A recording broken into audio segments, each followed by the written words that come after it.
चलिए बेटा, आज हम करेंगे वर्कशीट 39। अभी हमने हाइट एंड डिस्टेंस के बारे में देखा।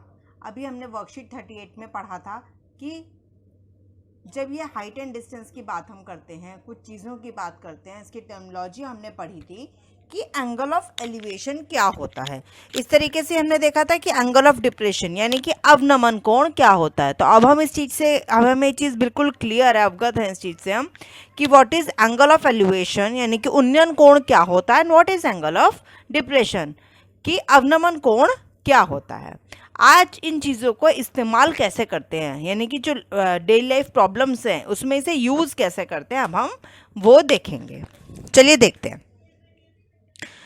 अब हमें कुछ जो भी हम ऊंचाइयाँ दूरियाँ करेंगे उन पर कुछ सवाल करेंगे। अभी मैंने सिंपली, ज़्यादा नहीं, सिर्फ इतना बताना है कि फिगर कैसे बन सकती है। सिंपली पहला क्वेश्चन देखते हैं कि यदि कोई भवन है और कोई पेड़ है यानी कि कोई टावर है एंड कोई ट्री है जिसमें कि बेस 40 मीटर, बेस यानी कि आधार 40 मीटर है और 30 डिग्री का अवनमन कोण यानी कि एंगल ऑफ डिप्रेशन दे रखा है, तो उसकी फिगर किस तरीके की बनेगी, आइए देखते हैं। ये रहा हमारा टावर, ठीक है, और ये रहा हमारा पेड़, ठीक। यानी कि टावर पे कोई खड़ा होकर या टावर के इस बिंदु से पेड़ के इस बिंदु को देख रहा है, या फिर वो पेड़ के इस पाद बिंदु यानी कि उसके जो पेड़ है उसके बेस पे देख रहा है, तो ये जो एंगल इसका बनेगा किससे बनेगा, एक हॉरिजॉन्टल लाइन से। तो ये वाले जो एंगल हैं ये क्या कहलाएंगे, एंगल ऑफ डिप्रेशन, ठीक है। अगर पेड़ का ये वाला हिस्सा भी हो सकता है, ये वाला भी हिस्सा भी हो सकता है, कोई भी हिस्सा हो सकता है। चलिए मैं मान लेती हूँ ये टावर है और ये पेड़ है और वो पेड़ के इस ऊपरी हिस्से को देख रहा है, तो क्या एंगल ऑफ डिप्रेशन है, 30 डिग्री। तो हॉरिजॉन्टल लाइन से हम लेते हैं एंगल ऑफ डिप्रेशन यानी कि अवनमन कोण, तो ये वाला एंगल हमारा हो जाएगा 30 डिग्री। और बेस यानी कि ये बेस है, बेस कितना यानी कि आधार कितना दे रखा है 40 मीटर, तो फिगर बनेगी कुछ इस तरीके की। अब आगे आते हैं नेक्स्ट क्वेश्चन पे। एक दीवार है, ये दीवार है, ठीक है, ये जमीन है और इस पर ये सीढ़ी खड़ी हुई है, ठीक। तो ये जो सीढ़ी है ये कर्ण बना रही होगी 10 मीटर का, और दीवार और सीढ़ी के बीच में जो उन्नयन कोण है, उन्नयन कोण होता है जब नीचे से ऊपर देखते हैं, तो ये कितना दे रखा है 60 डिग्री। एक बालक है और एक पतंग है, ठीक। यहाँ मान लीजिए बालक खड़ा है और यहाँ मान लीजिए पतंग है, ठीक। तो ये पतंग उड़ रही है जमीन से इतनी दूरी पर और बालक खड़ा है इतनी दूरी पर। अब कई बार तो वो क्या मानते हैं कि ये बालक है, हमने इसे पॉइंट के तौर पे यूज़ किया, और कई बार ऐसा माना जाता है कि ये बालक है, बालक की ऊंचाई इतनी है और ये पतंग उड़ रही है। ऐसे केस में जब एंगल ऑफ एलिवेशन की बात करेंगे तो ये लेंगे कि बालक पतंग को देख रहा है, यहाँ से देख रहा है, तो एंगल ऑफ एलिवेशन ये हो जाएगा 45 डिग्री। और हाइट पतंग की कितनी है 80 मीटर। कई बार क्या होता है जब हम इस बालक को एक पॉइंट बिंदु मान लेते हैं, हम अगर इस बालक को पॉइंट बिंदु मान लेते हैं तो उस केस में ये पतंग है, बच्चा पतंग को देख रहा है, नीचे से ऊपर देखेगा तभी तो ये एंगल ऑफ एलिवेशन बनेगा 45 डिग्री का।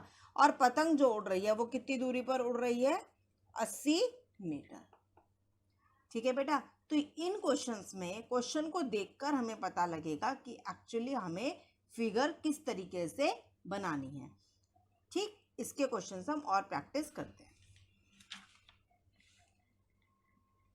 अब इन क्वेश्चंस में कई बार ना कंफ्यूजन आता है। वो कंफ्यूजन क्या होता है, कई बार ना हमें ये समझ नहीं आता कि हम किस तरीके से लेके चलें। अच्छा ये कौन सा एंगल ले रहा है, अगर 30 डिग्री या 60 डिग्री है तो हम फिगर ही कुछ गलत बनाते हैं। अगर हमारी फिगर गलत हो जाती है ना तो आप मान के चलिए हमारा आधा क्या पूरा ही क्वेश्चन गलत हो जाता है। अगर हमने फिगर सही बना ली तो आगे सॉल्व करने में कुछ नहीं है, सॉल्व करना तो बहुत ही आसान है। इसमें सबसे इम्पॉर्टेंट है फिगर बनाना। आपकी फिगर बन गई तो समझिए आपका क्वेश्चन हो गया। ठीक है, आइए देखते हैं कुछ क्वेश्चंस। मैं आपको 3 ट्राइंगल से एक चीज़ समझाऊंगी, आप समझिए। आपके पास 3 ट्राइंगल है, 1, 2 और 3। यहाँ पर ये एंगल जो है ये बन रहा है 60 डिग्री का। अगर हम इस चीज़ को थोड़ा सा घुमा लें और ऐसे देखें, ये देखिए, ठीक है ना, जरा देखिए ये, तो ये उन्नयन कोण है एक तरीके से, यानी कि एंगल ऑफ एलिवेशन कितना बन रहा है 60 डिग्री का। ठीक, अब थीटा अगर 60 डिग्री है, ठीक, तो ये कब होगा, जब इसके सामने साइन, ये अगर साइन 60 डिग्री की अगर हम बात करें, ठीक, तो उससे हम निकाल सकते हैं साइन 60 डिग्री कितना होता है। साइन 60 डिग्री हमारा होता है √3/2 और साइन होता क्या है P/h। तो उस केस में 60 डिग्री के सामने वाली साइड होगी P, ये 90 डिग्री के सामने वाली साइड H और ये B। अगर इसी तरीके से हम 45 डिग्री वाले एंगल को हम मानते हैं तो ये सामने वाली साइड P, ये H, ये B। 30 डिग्री माने तो ये P, ये H और ये B। अब मैंने एक टेबल बनाई है समकोण त्रिभुज की जिसमें भुजाएं हैं। यदि थीटा 30 डिग्री है तो ज़रा हम ध्यान से देखें, जब 30 डिग्री है तो 30 डिग्री अगर हम साइन की वैल्यू से कंसीडर करना चाहें तो हम निकाल भी सकते हैं इन चीज़ को खुद भी। कैसे, देखिए, साइन 30 डिग्री होता क्या है 1/2 और साइन 30 डिग्री का फॉर्मूला क्या होता है P/h, यानी कि P किसके इक्वल हो गया, हमने मान लिया 1 और H किसके इक्वल हो गया 2। ठीक, तो वैसे ये क्या लेते हैं P1K H2K, लेकिन यहाँ पे K की वैल्यू में 1 मानते हुए P मेरा आ गया 1, H आ गया 2, तो मैं पाइथागोरस थ्योरम से B भी निकाल सकती हूँ।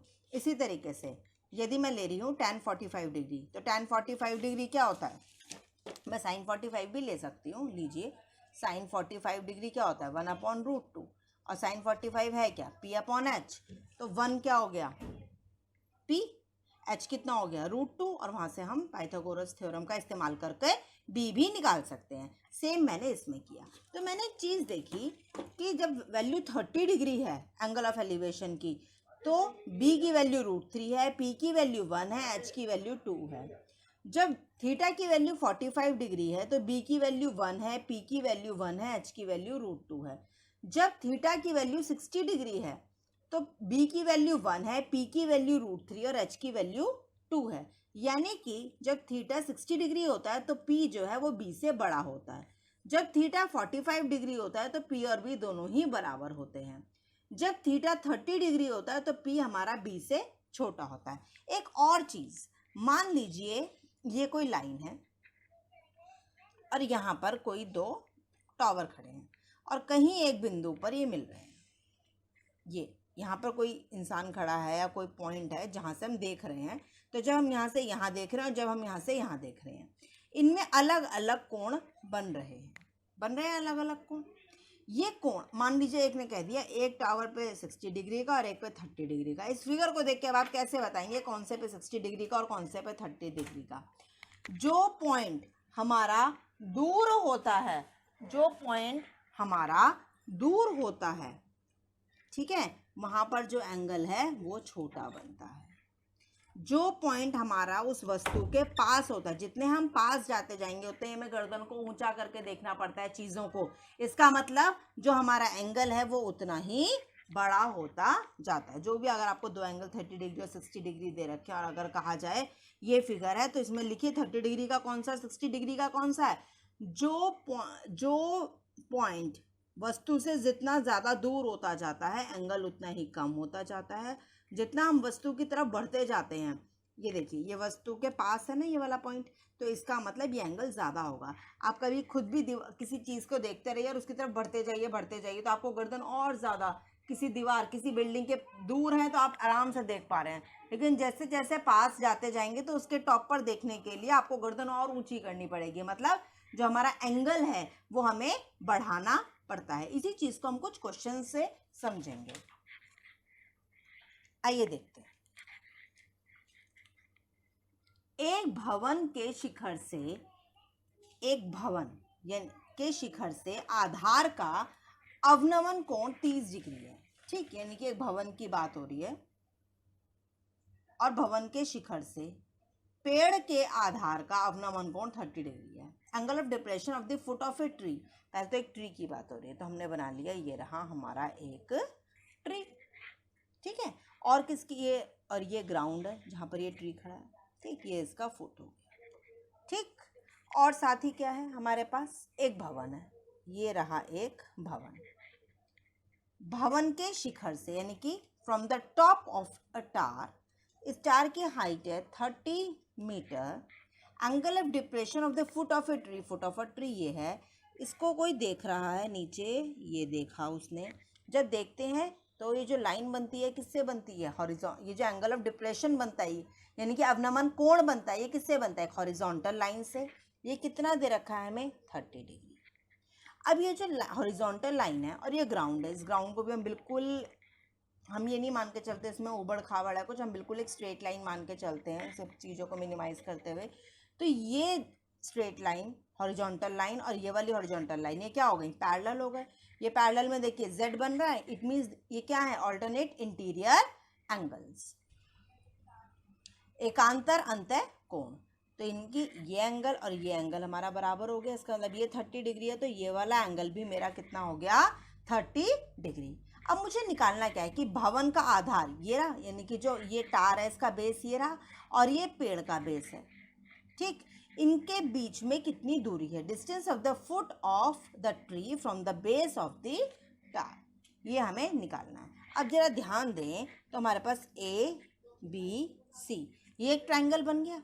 अगर हम इस ट्राइंगल को कंसीडर करें और इसमें अगर हम ये चीज़, एंगल ये है, एंगल के सामने वाली साइड क्या होती है P, और ये बेस मुझे निकालना है, इसको मैं मान लेती हूँ x। हमें पता है tan थीटा का फॉर्मूला क्या होता है, P/B, यही होता है। थीटा यहाँ पे है क्या, 30 डिग्री, P यहाँ पे है क्या, AB, बेस B यहाँ पर है क्या, x। tan 30 डिग्री की वैल्यू होती है 1/√3 is equal to AB upon में x। क्रॉस मल्टीप्लाई करिए तो x is equal to AB√3। AB कितना है ये, 30√3। तो हमारे पास बेस यानी कि आधार यानी कि x कितना आ गया, 30√3। अगर हम इसे लिखें तो क्या है ये, distance of the foot of the tree from the base of the tar is 30√3। ठीक है बेटा, आगे चलते हैं। एक चीज का और आप ध्यान रखेंगे, यूनिट आपको जरूर लिखनी है। सारी वैल्यूज यहाँ पे मीटर में है, इसका मतलब ये बेस लेंथ की वैल्यू किस में आएगी, मीटर में। नेक्स्ट क्वेश्चन देखते हैं। 2 पोल्स ऑफ इक्वल हाइट, 2 पोल है और हाइट भी उनकी इक्वल है, ठीक है जी। आगे चलिए, 2 पोल बना लेते हैं, कहीं जमीन पे खड़े होंगे, ये जमीन बनाई हमने, 2 पोल बनाने हैं इक्वल हाइट के, ठीक है जी, हमने बना दिए, ठीक। स्टैंडिंग अपोजिट ईच अदर यानी कि आमने सामने खड़े हैं, 2 स्तंभ, ठीक। किस पर खड़े हैं, सड़क पर खड़े हैं। सड़क कितनी चौड़ी है, 80 मीटर चौड़ी है। The angle of elevation of the top of the poles, angle of elevation of the top of the poles from a point between them on the road are 60 degree and 30 degree. अब जब angle of elevation जो है वो अलग अलग है, इसका मतलब वो जो पॉइंट है वो सेंटर में नहीं है, एक के पास और एक से थोड़ा दूर है। तो हमने मान लिया यहाँ है, यहाँ से जब वो जिसके पास होगा उसी से एंगल ज़्यादा बनाएगा क्योंकि उसको ज़्यादा सर ऊंचा करके देखना पड़ेगा, और जिससे दूर होगा उससे एंगल छोटा बनाएगा क्योंकि वो आसानी से दिख जाता है। Find the height of the poles, इन दोनों की हमें हाइट पता लगानी है। And the distance of the point from the poles, ये जो पॉइंट P है ये इन दोनों पोल से कितनी दूरी पर है, ठीक। हम इनको और भी नाम दे देते हैं, PQR PST, ठीक है, हमने ये नाम दे दिए। अब देखते हैं आगे।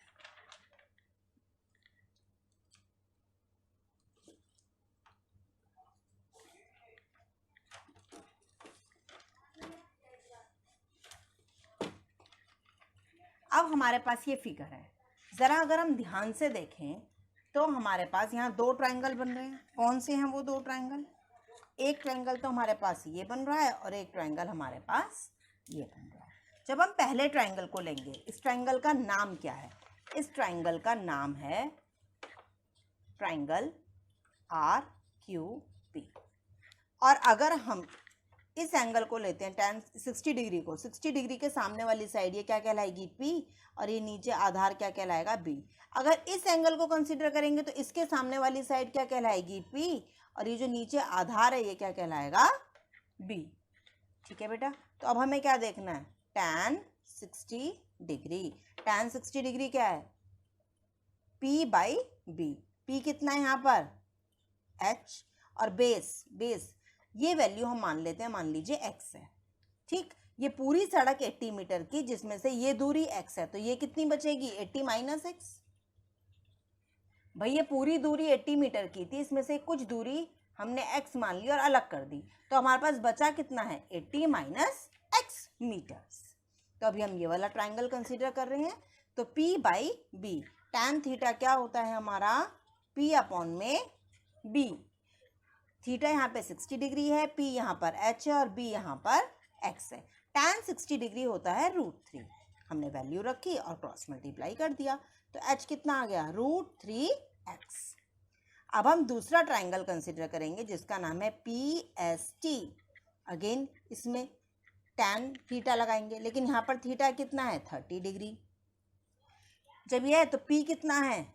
H, और B कितना है? 80 माइनस x। tan 30 डिग्री की वैल्यू कितनी होती है? 1/√3। h की वैल्यू क्या है? √3x, और नीचे यहाँ डिनोमिनेटर में है 80 माइनस x।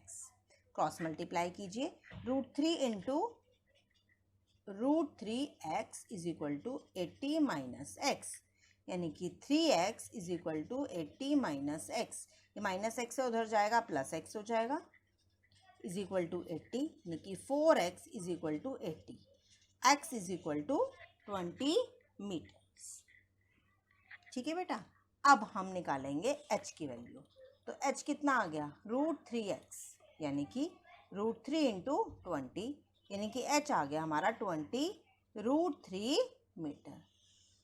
इसका मतलब हाइट ऑफ पोल्स, इसका मतलब क्या हुआ कि हाइट ऑफ पोल्स, ठीक, यानी कि ये जो हमारे खंबे खड़े हैं इनकी ऊंचाई, खंभों की ऊंचाई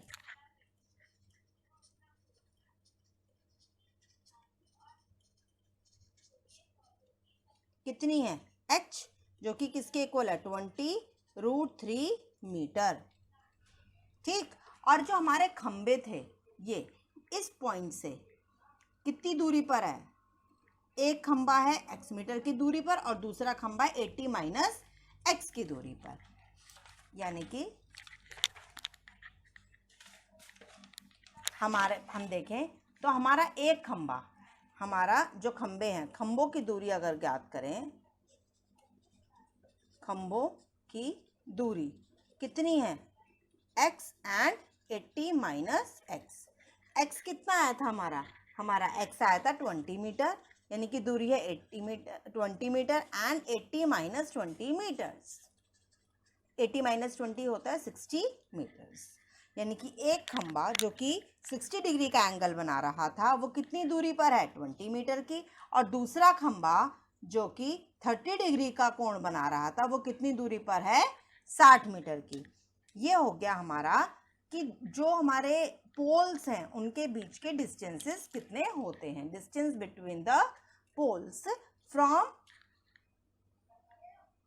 that point, distance of the poles from the point P, poles का distance from the point P, ये खंभों की दूरी P से,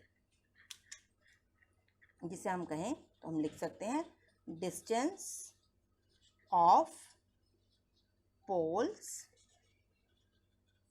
from the point P is 20 meter and 60 metre. ठीक है बेटा, आइए देखते हैं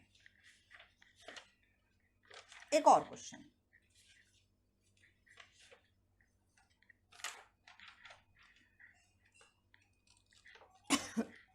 भूमि से 100 मीटर ऊंचे एक चबूतरे पर x मीटर ऊंचाई वाली एक प्रतिमा लगी है।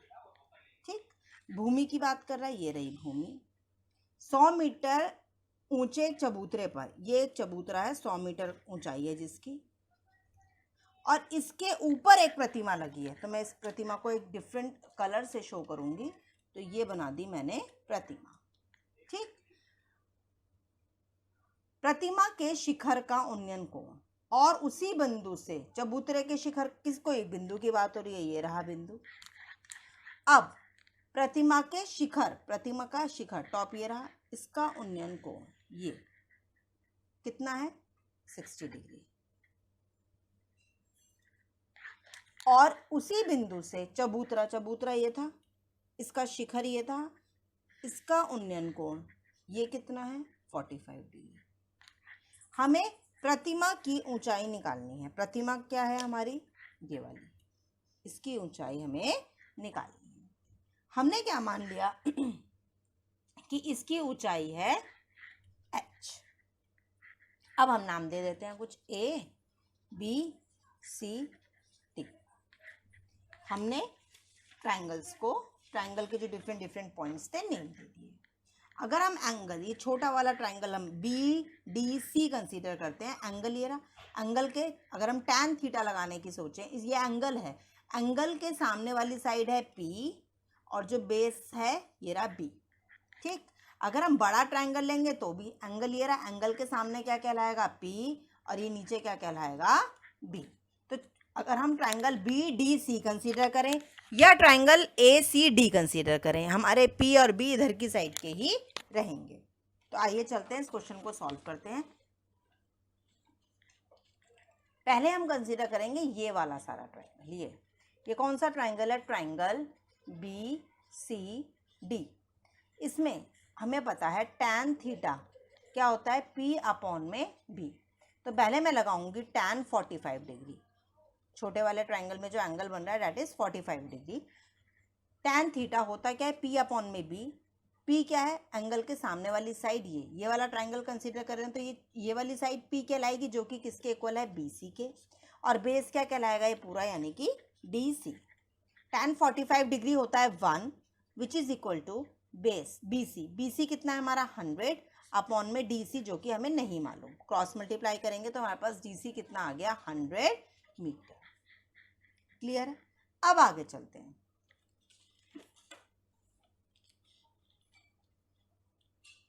अब हम कंसीडर करेंगे बड़ा ट्रायंगल ACD और उसमें tan का फॉर्मूला लगाएंगे। तो इसमें एंगल कौन सा है हमारा, ये बड़े वाला, यानी कि tan थीटा, थीटा कितना है, 60 डिग्री। P यानी कि परपेंडिकुलर डिस्टेंस कौन सा, एंगल के सामने वाली साइड ये, और ट्रायंगल हमने कौन सा लिया है। चलिए बेटा, अब हम देखते हैं tan 60 डिग्री। tan 60 डिग्री में जब हम लगाएंगे P अपॉन में B, P क्या है, 60 डिग्री। ये वाला जो बड़ा ट्रायंगल है इसमें एंगल ये 60 डिग्री बन रहा है। एंगल के अपोजिट साइड P कहलाती है, इसका मतलब ये साइड AC होगी हमारी P, और बेस ये होगा, यानी कि DC। tan 60 डिग्री की वैल्यू होती है √3। AC है क्या, AB प्लस BC अपॉन में DC की वैल्यू अभी हमने निकाली, कितनी आई थी, 100। ठीक है बेटा, अब क्रॉस मल्टीप्लाई करते हैं। तो √3 into 100 is equal to AB plus BC। AB कितना है, H, BC कितना है, 100। तो ये कितना है हमारा 100 √3 is equal to H plus 100, यानी कि H हमारा कितना आ गया, 100 √3 माइनस 100। यहाँ पर हम 100 कॉमन ले लेंगे तो कितना आ जाएगा, √3 माइनस 1 मीटर्स। ठीक है बेटा, आप इस टाइप के क्वेश्चंस आप प्रैक्टिस करते रहिए और फिर हम और क्वेश्चंस प्रैक्टिस करेंगे।